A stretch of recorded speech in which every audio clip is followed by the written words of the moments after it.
In chapter 4 with quadratics, we had a special pattern with the difference of squares, and we've used that one quite a bit. We've even used that several times, just this section. But now with higher degree polynomials, we get another pattern where we might have a sum or a difference of cubes. And this one's not as intuitive to figure out, so we have a little bit of a formula that we can follow. I do not expect you to memorize these, but you will need to be able to recognize a sum or a difference of cubes, and then use and follow these little formulas if they were given to you. Okay, so these are a special pattern where if we have something cubed plus something else cubed, we can follow this little formula to see what that factors into. So the main thing is going to be recognizing, are the two terms a perfect cube, and if so, what's the cube root of those? Okay, so looking at just two examples, x cubed plus 125. It might be helpful when you do these to write it as, well, x cubed is an x cubed, and 125 is a 5 cubed.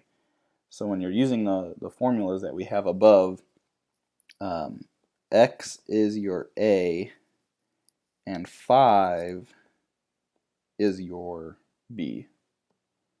Okay, so that might be a helpful thing to rewrite it as, what is it that's cubed in each of those. And then following that pattern's not too bad. So we have a sum, right? It's a cube plus a cube. So it starts out with a plus b. So what's the cube root of each of those? Well, it's x plus 5.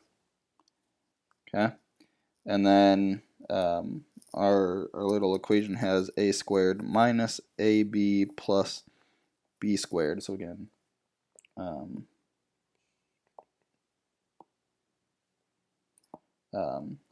a is x, so a squared would be x squared minus ab, so a times b, so x times 5, so 5x plus b squared. B is 5, so 5 squared, so plus 25. That is factored, and here we end up with a quadratic, but rarely, I believe, will that actually factor. So I believe in any time that we use this sum or difference of cubes, that's going to be it. That quadratic there does not factor further, so we would stop there. Okay. So the main thing on these is going to be recognizing, is it a sum or difference of cubes, and if so, what is cubed? And that becomes a little bit trickier on one like this. Here we have 8x cubed minus 27, and maybe you don't like the 8, so we look for a greatest common factor. Is there something that we can pull out? There's nothing in common between 8 and 27, so we're stuck as it is. But this is a difference of cubes, because 8x cubed is a 2x cubed. 2 times 2 times 2 is 8, and 27 is a 3 cubed. So in this case, 2x, I'm going to move that over a little bit so I have more room. 2x is your a, and 3 is the b. Okay. So again on here, what was this one? Factors into a minus b, a squared plus ab plus b squared. If you do want to memorize those, it can't hurt, and they're not too terrible to memorize.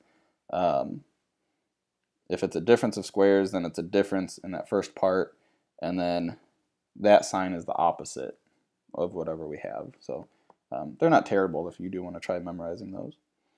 So we have a minus b, so in this case that's 2x minus 3 times a squared. So a is 2x, so it is 2x squared. Don't forget to square the 2, so or the x, I almost forgot that. So that does turn into 4x squared plus a times b, so 2x times 3 is going to be 6x plus b squared, so plus 3 squared is so plus 9, and that is factored completely. Nothing we can do there.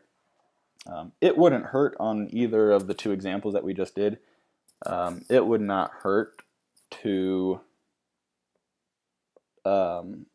multiply these two terms out and just see that that ends up back at 8x cubed minus 27, and kind of see how all those things cancel out.